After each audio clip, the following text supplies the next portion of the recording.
Duymedin mi? Eğse sevgimi tükener mi? Yürensemem men, söylerim seni, söymen durabilmen.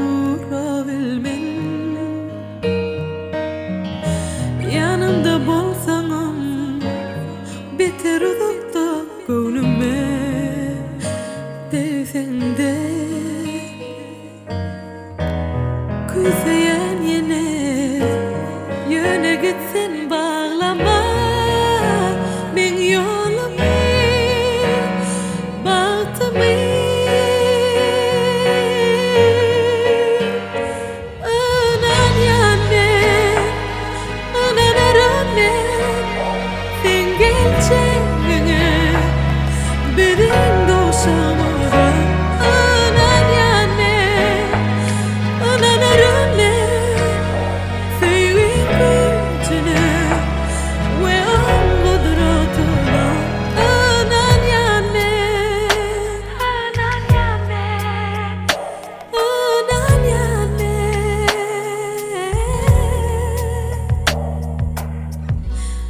Unutup bilmem seni, ne de söylemem bilirim.